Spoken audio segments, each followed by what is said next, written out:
결혼이라는 게 이다지도 힘든 일인지는 처음 알았습니다. 정말 결혼에 관련된 모든 준비를 다 끝내놓고 결혼식 날짜만 기다리고 있던 상황이었어요. 저도 조만간 따뜻한 5월에 행복한 신부가 되는 줄 알았지요. 앞으로 행복하게 잘 살 일만 남았다고 생각했는데 참 세상은 생각한 것처럼 녹록지만은 않네요. 결혼 예정이던 남자친구와는 연애도 꽤 길게 했고 연애 중반쯤부터는 알게 모르게 서로 결혼하겠구나 하는 생각을 가지고 만났던 것 같아요. 그래서 결혼 이야기가 처음 나왔을 때도 별다른 우여곡절 없이 우리가 결혼하게 된다는 걸 당연하게 생각하기도 했고요. 결혼 준비하던 동안에는커녕 연애하는 동안에도 내 남편 될 사람이 이다지도 효자인지는 알지 못했습니다.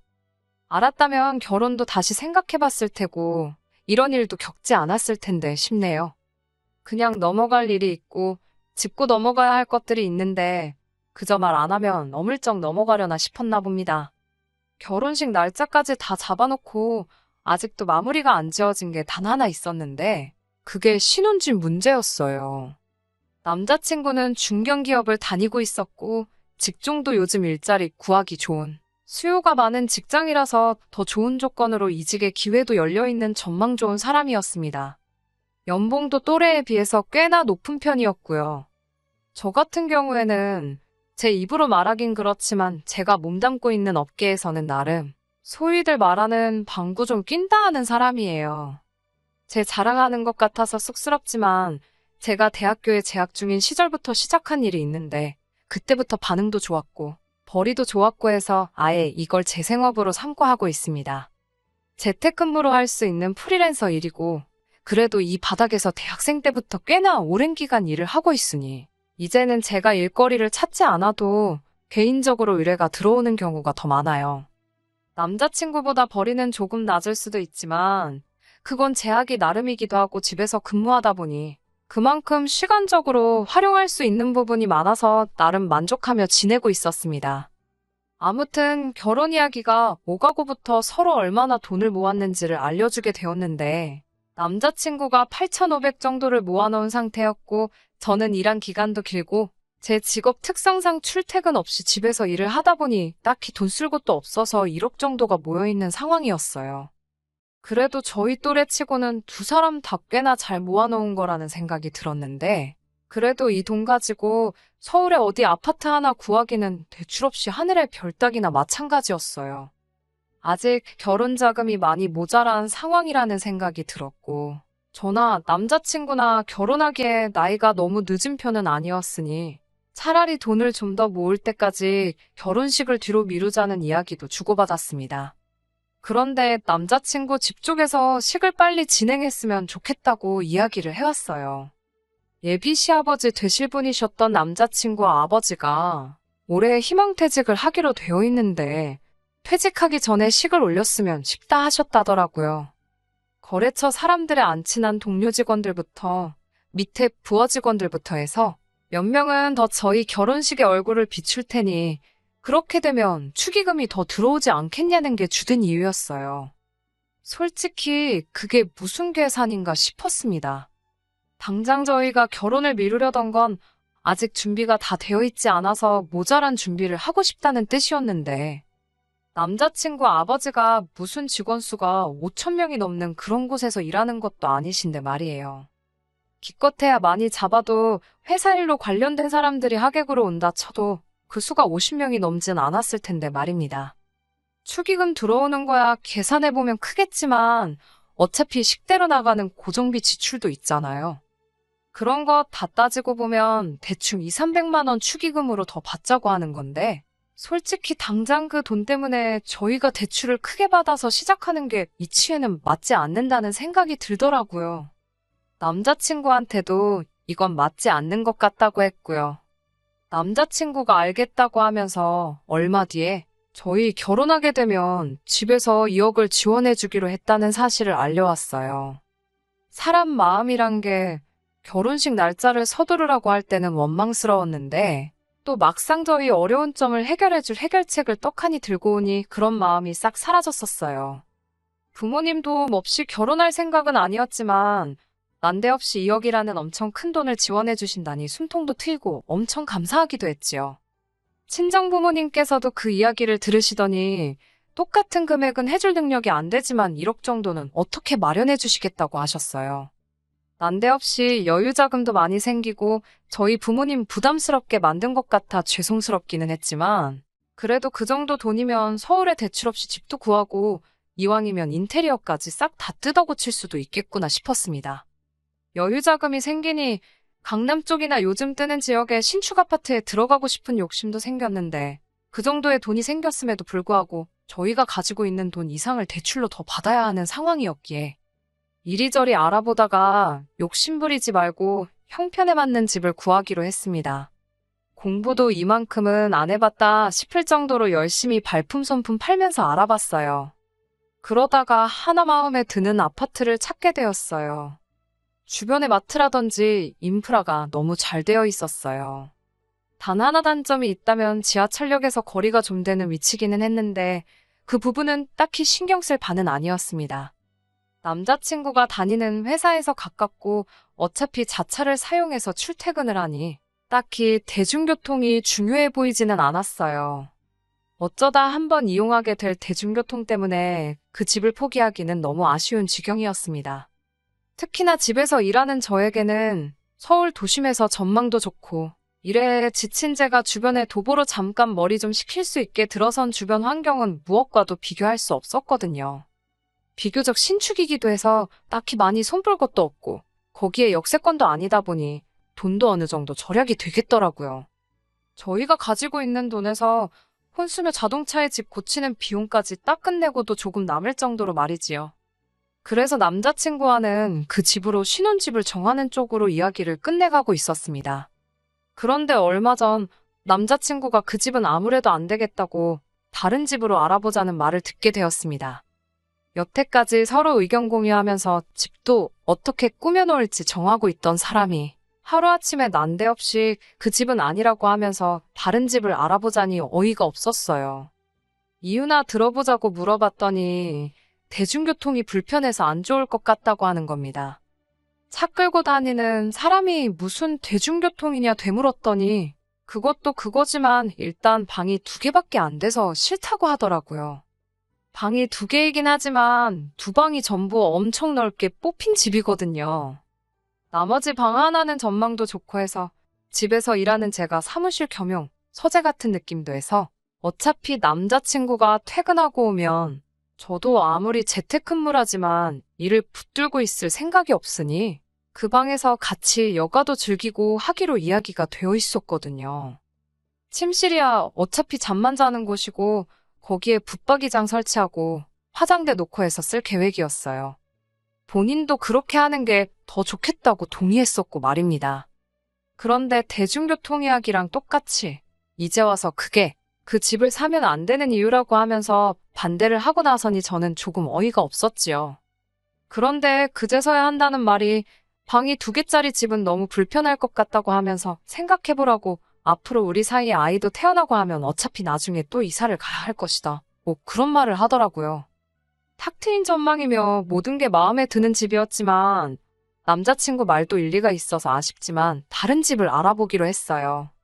그런데 방 2개짜리 집이 마음에 안 든다는 게 남자친구의 의견이 아니고 남자친구 부모님의 뜻이었다는 걸 알게 되었습니다. 이리저리 백방으로 알아보다가 조금 지은지된 아파트기는 하지만 평수도 넓고 방도 3개짜리에 적당히 괜찮은 매물을 발견하게 되었어요. 한 가지 문제가 있다면 역시 대중교통편이 살짝 애매하다는 것이었는데 사실 이 부분은 크게 상관할 부분이 아니었습니다. 그런데 이번에도 남자친구가 대중교통을 문제로 걸고 넘어지니 그때부터는 저도 남자친구한테 다른 이유가 있어서 대중교통에 저렇게 집착을 하고 있다는 생각이 들더라고요. 그래서 단도직입적으로 대체 차 끌고 다니면서 대중교통에 그렇게 집착을 하느냐고 대놓고 물어봤어요. 남자친구는 머뭇거리더니 대답을 하지 못하더라고요. 연애하면서도 몇 번 봐서 알고 있었어요. 자기가 불리한 상황이거나 뭔가 숨기는 게 있을 때 꼭 저런 식으로 나왔었거든요. 숨기는 게 있구나 싶어서 계속 추궁하니 결국엔 그렇게 나온 진짜 이유에 대해서 털어놓더군요. 자기는 차를 타고 다니니까 대중교통은 딱히 필요가 없지만 다른 사람들이 불편할 거라고 애매하게 돌려서 말을 하더라고요. 이 집에 나 말고 또 누가 불편할 만한 다른 사람들이냐고. 나는 어차피 집에서 일하기에 대중교통이 크게 필요가 없고 오히려 주변에 도보로 상가가 조성되어 있는 곳이 좋다고 한 거 기억 안 나냐고 했지요. 그러니 남자친구는 이거 말하면 안 되는데 하는 표정으로 결국 모든 진실을 털어놓더군요. 남자친구한테 이제 대학교 졸업반인 남동생이 있어요. 저한테는 시동생 될 사람이고 결혼 이야기 오가면서 남자친구 부모님은 몇 번 뵙지 않았지만 그나마 저희 또래라고 할 수 있는 남자친구 동생은 몇 번 만나봐서 잘 알고 있습니다. 그런데 남자친구 말이 자기 동생이 학교 다니고 그러려면 지하철을 타야 할 텐데 제가 마음에 든다고 하는 집들은 전부 다 지하철 타기 불편한 집들밖에 없지 않느냐며 저보고 그 부분은 양보를 해달라고 하는 거예요. 그 말을 듣는 순간 어이가 없어서 입이 다물어지지 않더라고요. 저보고 양보를 하라는 게 다른 이유도 아니고 시동생이 불편할까봐라는 말도 안 되는 이유였고 애초에 우리 신혼집인데 당신 동생 이야기가 왜 나오느냐 따졌지요. 그러니 그제서야 이젠 다 들켰으니 어쩔 수 없다는 듯한 표정으로 말을 꺼내더군요.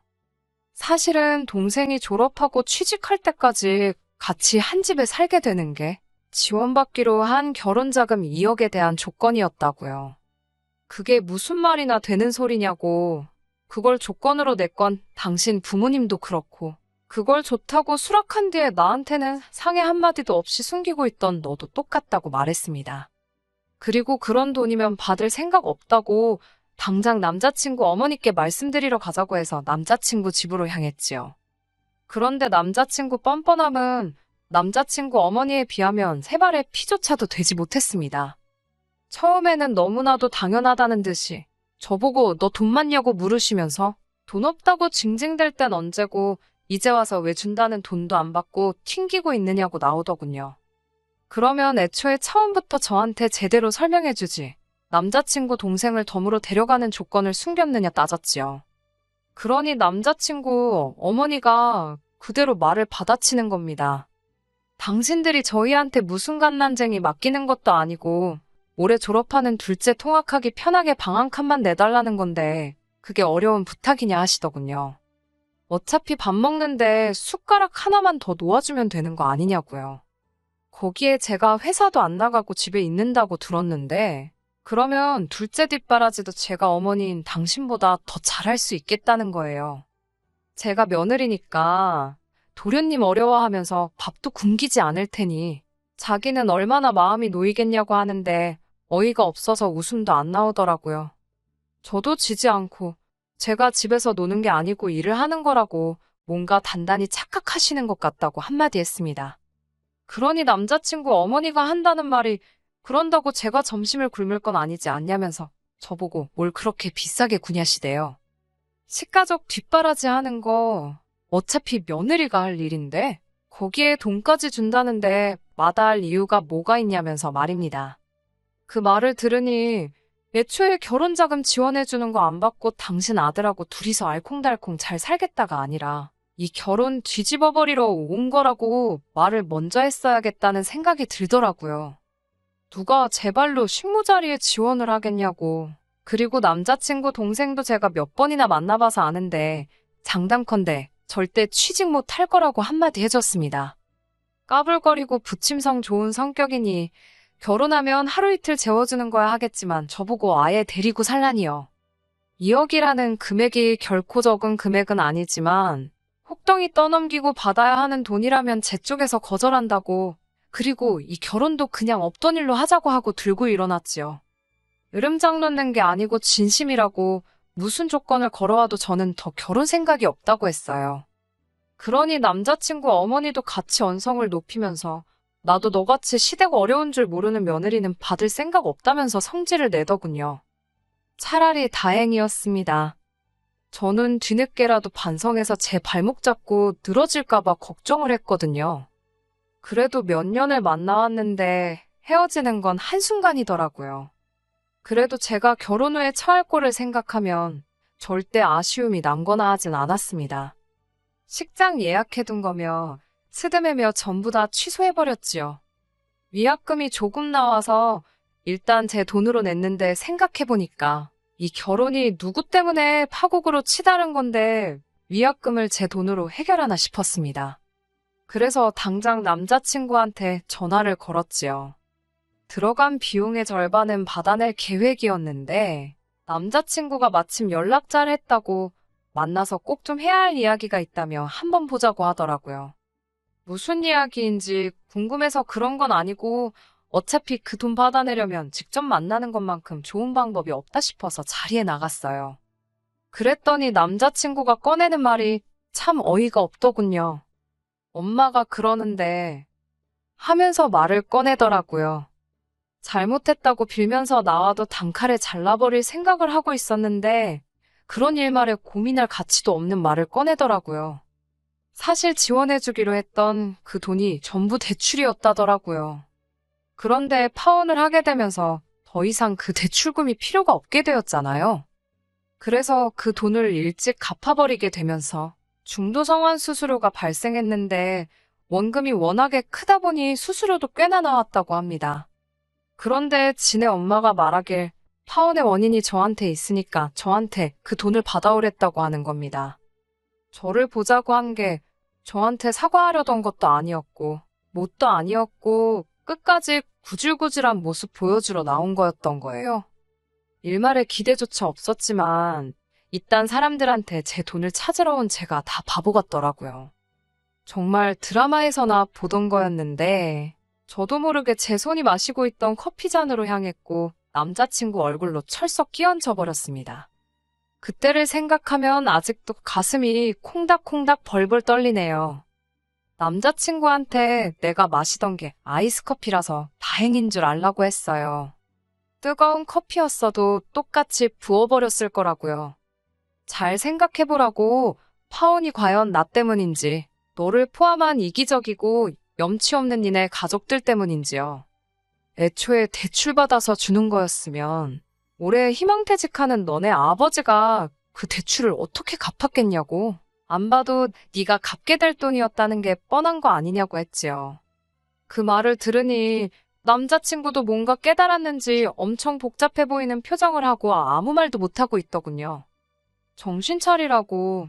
효자인 척 하기 전에 네가 부모님한테 이용당하고 있다는 것도 좀 깨달으라고 했습니다. 동생 뒷바라지 해주고 인심 써주는 듯 돈도 척척 내주지만 결국엔 그 빚은 다 너가 갚게 될 거 아니겠냐고요. 어차피 나랑은 두 번 다시 볼 사이가 아니지만 그간 만나온 시간과 정이 있으니 충고 한마디만 해주겠다고 했어요. 너네 가족 끊어내지 않으면 앞으로 미래는 없을 거라고요. 그 잘난 네 가족애랑 효심 때문에 너는 평생 나를 놓치게 된 걸 후회하게 될 거라고 말해주고 자리에서 일어났습니다. 그리고 결혼식 관련해서 들어간 위약금에 대해서는 정확하게 절반 저한테 보내주지 않으면 그 돈보다 더 큰 비용이 드는 한이 있더라도 법대로 처리할 거라고 했습니다. 같이 예약했으니 구상권을 청구할 수 있다고. 그러니 어디 내뺄 생각 하지 말고 3일 시간 줄 테니까 그 돈부터 보내라고 하고 자리에서 나왔습니다. 이렇게 파혼한 지금에는 가끔씩 후회가 들 때도 있어요. 오래 만난 남자친구와 헤어지게 되어서 결혼 목전까지 가서 뒤집어 엎게 되어서 후회가 드는 게 아닙니다.